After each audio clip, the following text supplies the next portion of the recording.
नमस्कार, स्वागत है आपका हमारे इस विशेष बुलेटिन में। मैं हूं रेशमा आपके साथ और मेरे साथ है मेरे सहयोगी शरद मुदगल। आइए हेडलाइंस पर नजर डाल लेते हैं। किसानों के लिए प्रधानमंत्री नरेंद्र मोदी आज शुरू करेंगे 2 बड़ी योजना। पीएम धन धान्य और दलहन आत्मनिर्भर मिशन से पैदावार बढ़ाने और दलहन उत्पादन में आएगी तेजी। किसानों से संवाद भी करेंगे पीएम।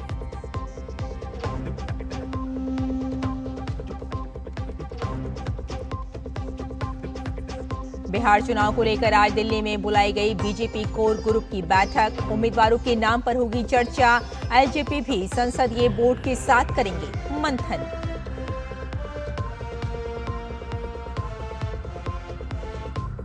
अमेरिका चीन में फिर शुरू हुआ ट्रेड वॉर। ट्रंप की ओर से 1 नवंबर से चीन पर 100% टैरिफ और सभी महत्वपूर्ण सॉफ्टवेयर पर निर्यात नियंत्रण लगाने की घोषणा।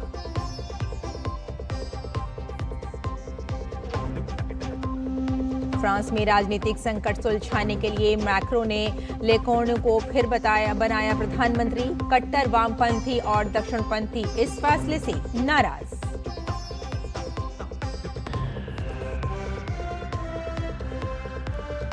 और वेस्टइंडीज के खिलाफ दूसरे टेस्ट के पहले दिन भारत ने 2 विकेट पर बनाए 318 रन। दोहरे शतक की ओर यशस्वी जायसवाल।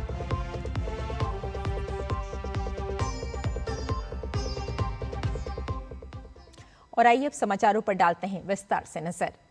किसानों के लिए आज का दिन बेहद महत्वपूर्ण होने वाला है। प्रधानमंत्री नरेंद्र मोदी आज दिल्ली के पूसा में किसानों के लिए 2 बड़ी योजना शुरू करने वाले हैं। इस बार के बजट में घोषित की गई पीएम धन धान्य योजना की शुरुआत होने जा रही है, जिसके तहत पैदावार के लिहाज से देश के पिछड़े 100 जिलों की पहचान करके उन्हें खेती में आगे बढ़ाया जाएगा।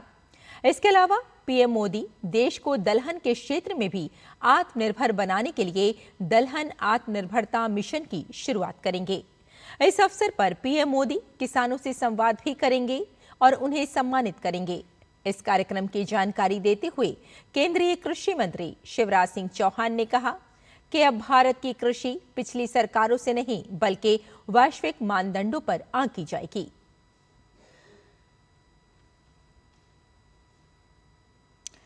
किसानों के लिए हो रही पहल को लेकर प्रधानमंत्री नरेंद्र मोदी ने सोशल मीडिया प्लेटफॉर्म एक्स पर लिखा कि देश का कृषि और ग्रामीण क्षेत्र 11 अक्टूबर को एक नए इतिहास का साक्षी बनने वाला है। नई दिल्ली में सुबह करीब 10:30 बजे पीएम धन धान्य कृषि योजना और दलहन आत्मनिर्भरता मिशन के शुभारंभ का सौभाग्य मिलेगा। इन योजनाओं से जहां कम उपज वाले 100 जिलों में पैदावार बढ़ाने के प्रयासों को बल मिलेगा, वहीं दालों के उत्पादन में भी तेजी आएगी। इस विशेष कार्यक्रम में कृषि और इससे जुड़े सेक्टर की 42,000 करोड़ रुपए से अधिक की परियोजनाओं के उद्घाटन और शिलान्यास का सुअवसर मिलेगा। इनसे न केवल हमारे किसान भाई बहनों के जीवन में नई खुशहाली आएगी, बल्कि विकसित और आत्मनिर्भर भारत का संकल्प भी और मजबूत होगा। और बिहार चुनाव को लेकर एनडीए में सीट शेयरिंग लगभग फाइनल हो चुकी है, जिसकी जल्द ही घोषणा की जा सकती है। अब बारी है उम्मीदवारों के नाम की। बीजेपी की ओर से आज दिल्ली में कोर ग्रुप की बैठक बुलाई गई है। कहा जा रहा है कि बीजेपी ने हर सीट के लिए कुछ नाम तैयार किए हैं, जिन्हें कोर ग्रुप और केंद्रीय चुनाव समिति की बैठक में अंतिम रूप दिया जाएगा, जिसके बाद प्रत्याशियों के नाम की घोषणा कर दी जाएगी। वहीं एनडीए में बीजेपी के सहयोगी दल एलजेपी रामविलास ने भी आज संसदीय बोर्ड की बैठक बुलाई है। पार्टी के अध्यक्ष चिराग पासवान की मौजूदगी में इस बैठक में चुनावी रणनीति पर बात होगी। ये बैठक दिल्ली स्थित केंद्रीय कार्यालय में सुबह 11 बजे शुरू होगी। दरअसल खबरें आ रही थी कि चिराग पासवान बीजेपी से नाराज चल रहे हैं, लेकिन कल उन्होंने साफ कर दिया कि जहां प्रधानमंत्री नरेंद्र मोदी खड़े हैं, वहां उन्हें अपने सम्मान की चिंता करने की जरूरत नहीं है। पासवान ने कहा कि जल्द ही सारी घोषणा कर दी जाएगी।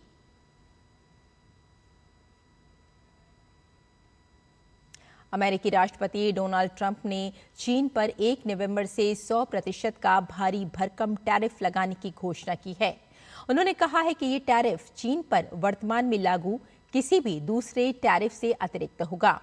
ट्रंप ने यह भी कहा कि अमेरिका सभी महत्वपूर्ण सॉफ्टवेयर निर्यात पर प्रतिबंध लगाएगा, यानी दोनों देशों के बीच टैरिफ वॉर एक बार फिर शुरू हो गई है। ट्रंप ने शुक्रवार को ही संकेत दिया था कि चीन के नए नियंत्रणों के कारण वो दक्षिण कोरिया में होने वाले एशिया प्रशांत आर्थिक सहयोग शिखर सम्मेलन में चीनी राष्ट्रपति के साथ अपनी बैठक रद्द कर देंगे।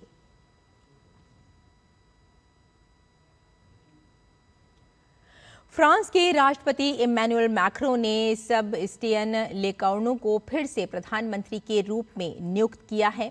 लेकॉर्नु ने हाल ही में इस्तीफा दिया था, लेकिन अब राष्ट्रपति ने उन्हें फिर सरकार बनाने और बजट तैयार करने की जिम्मेदारी दी है। यह कदम देश में बढ़ते राजनीतिक और आर्थिक संकट को संभालने की कोशिश माना जा रहा है।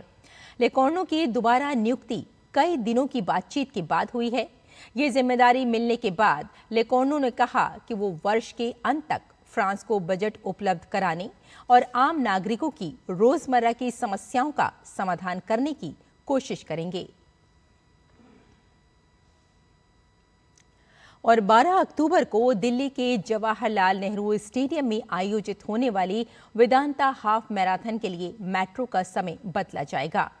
प्रतिभागियों की सुविधा के लिए दिल्ली मेट्रो की सेवाएं 4 टर्मिनल स्टेशनों से सुबह 3:15 से शुरू हो जाएंगी।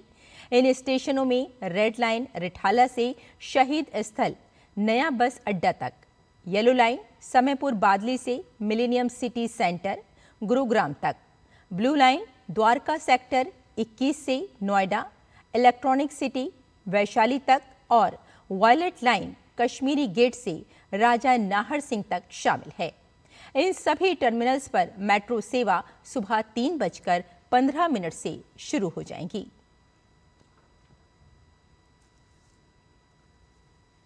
भारत और वेस्टइंडीज के बीच दिल्ली में खेले जा रहे सीरीज के दूसरे टेस्ट के पहले दिन का खेल खत्म होने तक भारत ने 2 विकेट के नुकसान पर 318 रन बना लिए हैं।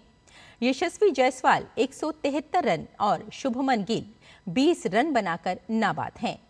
टॉस जीतकर पहले बल्लेबाजी करने उतरी भारतीय टीम को यशस्वी जायसवाल और केएल राहुल ने अच्छी शुरुआत दी। केएल राहुल को वारिकन ने 38 के स्कोर पर आउट किया। साई सुदर्शन ने भी अर्धशतक लगाने में कामयाबी पाई। वे 87 रन बनाकर वारिकन की ही गेंद पर एलबीडब्ल्यू हुए। भारतीय टीम की नजर इस मुकाबले को जीतकर टेस्ट सीरीज को क्लीन स्वीप करने पर है। टीम इंडिया ने पहला टेस्ट पारी के अंतर में जीता था। युवा ओपनर यशस्वी जायसवाल ने वेस्टइंडीज के खिलाफ दिल्ली टेस्ट के पहले दिन शानदार बल्लेबाजी करते हुए 173 रन की नाबाद पारी खेली। इस पारी के साथ वे भारत के उन चुनिंदा बल्लेबाजों में शामिल हो गए हैं जिन्होंने टेस्ट मैच के पहले दिन सबसे ज्यादा रन बनाए हैं। भारतीय क्रिकेट इतिहास में टेस्ट मैच के पहले दिन किसी ओपनर द्वारा सर्वाधिक रन बनाने के मामले में यशस्वी अब तीसरी बार इस सूची में शामिल हुए हैं। इस सूची में सबसे ऊपर वसीम जाफर हैं, जिन्होंने 2007 में कोलकाता में पाकिस्तान के खिलाफ 192 रन बनाए थे। उनके बाद 2017 में शिखर धवन ने गॉल में श्रीलंका के खिलाफ 190 रन की पारी खेली थी।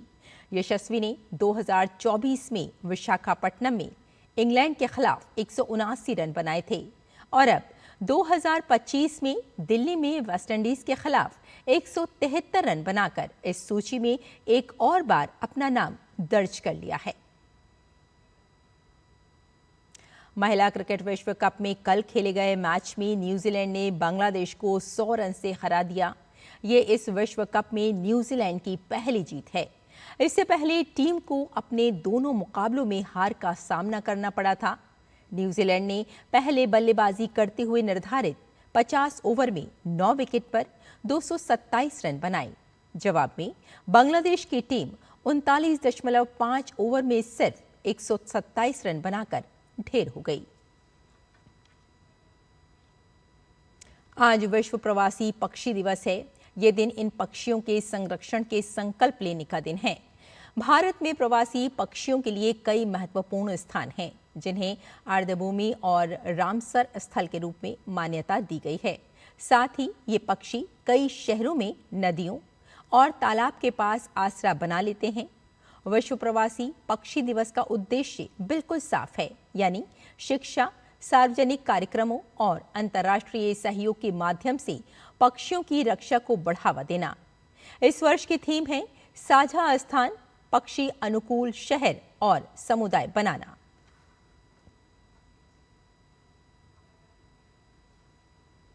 तो हमारे इस विशेष बुलेटिन में फिलहाल इतना ही। मुझे और मेरे सहयोगी शरद मुदगल को यही अनुमति दें।